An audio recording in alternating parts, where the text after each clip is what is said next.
अयोध्या राम मंदिर विवाद से लेकर विध्वंस, निर्माण और उद्घाटन तक जानिए श्री राम जन्मभूमि अयोध्या का इतिहास। अयोध्या राम मंदिर श्री राम जन्मभूमि देश के सबसे लंबे केस में से एक है, लेकिन 5 अगस्त 2020 का दिन सुनहरे अक्षरों में दर्ज हो गया। 1528 से 2020 तक अयोध्या के पूरे 492 सालों के इतिहास में कई मोड़ आए। अवध नगरी अयोध्या मूल रूप से मंदिरों का शहर रहा है। कहा जाता है कि अयोध्या नगरी को भगवान श्री राम के पूर्वज सूर्यपुत्र वैवस्वत मनु द्वारा बसाया गया था। इसलिए अयोध्या नगरी में सूर्यवंशी राजाओं का राज महाभारत काल तक रहा। अयोध्या नगरी के दशरथ महल में ही प्रभु श्री राम का जन्म हुआ। धन्य धान्य और रत्न आभूषणों से भरी इस नगरी की अतुलनीय छटा और खूबसूरत इमारतों का वर्णन वाल्मीकि रामायण में भी मिलता है। इसलिए तो महर्षि वाल्मीकि ने रामायण में अयोध्या नगरी की शोभा की तुलना करते हुए इसे इंद्रलोक कहा। लेकिन भगवान श्री राम के जल समाधि लेने के बाद अयोध्या कुछ समय के लिए उजाड़ हो गई थी। कहा जाता है कि राम जी के पुत्र कुश ने फिर से अयोध्या का पुनर्निर्माण कराया और इसके बाद सूर्यवंश की अगली 44 पीढ़ियों तक इसका अस्तित्व चरम पर रहा।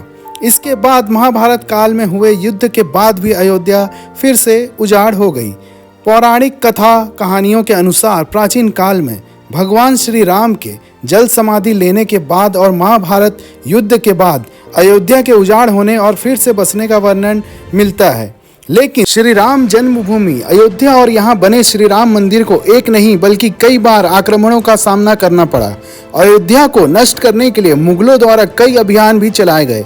मंदिर में बाबरी ढांचा खड़ा किया, भव्य मंदिर तोड़ मस्जिद बनवाए गए, लेकिन प्रभु श्री राम की जन्मभूमि कभी नष्ट ना हो सकी। वैसे तो अयोध्या नगरी का इतिहास त्रेता युग से भी पुराना है, लेकिन आपको बताएंगे अयोध्या नगरी में विवाद से लेकर विध्वंस, निर्माण और उद्घाटन तक श्री राम जन्मभूमि अयोध्या के करीब 500 सालों के बारे में। अयोध्या राम जन्मभूमि देश के सबसे लंबे चलने वाले केस में से एक है। राम जन्मभूमि का इतिहास बहुत पुराना है। 1528 से लेकर 2023 तक श्री राम जन्मभूमि के पूरे 495 वर्षों के इतिहास में कई मोड़ आए। इसमें 9 नवंबर 2019 का दिन बेहद खास रहा, जब 5 जजों की संवैधानिक बेंच ने ऐतिहासिक फैसला। सन 1528 मुगल बादशाह बाबर ने सिर्फ हसालार मीर बाकी ने विवादित जगह पर मस्जिद का निर्माण कराया।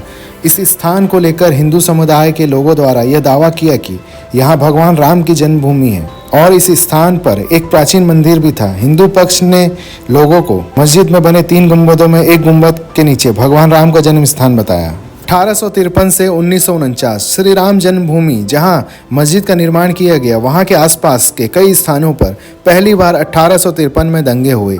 इसके बाद 1859 में अंग्रेजी प्रशासन ने विवादित स्थान के पास बाड़ लगा दी और मुसलमानों को ढांचे के अंदर, वहीं हिंदुओं को बाहर चबूतरे के पास पूजा करने की इजाज़त दे दी। सन 1950 फैजाबाद के सिविल कोर्ट में 2 अर्जी दाखिल हुई। इसमें एक तो विवादित भूमि पर राम लल्ला की पूजा की इजाज़त और दूसरी मूर्ति रखे जाने की इजाज़त पर थी। 1961 यूपी सुन्नी वक्फ बोर्ड ने एक अर्जी दाखिल की और विवादित भूमि पर पोजीशन और मूर्तियों को हटाने की मांग की। 1992 यह दंगा ऐतिहासिक रहा। 6 दिसंबर 1992 को वीएचपी और शिवसेना समेत कई संगठनों के लाखों कार्यकर्ताओं ने विवादित ढांचे को गिरा दिया। देश भर में सामुदायिक दंगे हुए और हजारों की तादाद में लोग मारे गए। 2019 9 नवंबर सुप्रीम कोर्ट के 5 जजों की बेंच ने श्री राम जन्मभूमि के पक्ष में फैसला सुनाया। वहीं 2.77 एकड़ विवादित भूमि हिंदू पक्ष को मिली और मस्जिद के लिए अलग से 5 एकड़ जमीन मुस्लिम पक्ष को मुहैया कराने का आदेश दिया गया है। 25 मार्च 2020 को पूरे 28 साल बाद राम लल्ला टेंट से निकलकर फाइबर मंदिर में शिफ्ट हुए और इसके बाद 5 अगस्त को भूमि पूजन किया गया। 2023 अब एक बार फिर से श्री राम की जन्मभूमि अयोध्या में राम लल्ला का भव्य मंदिर बनकर तैयार हो चुका है।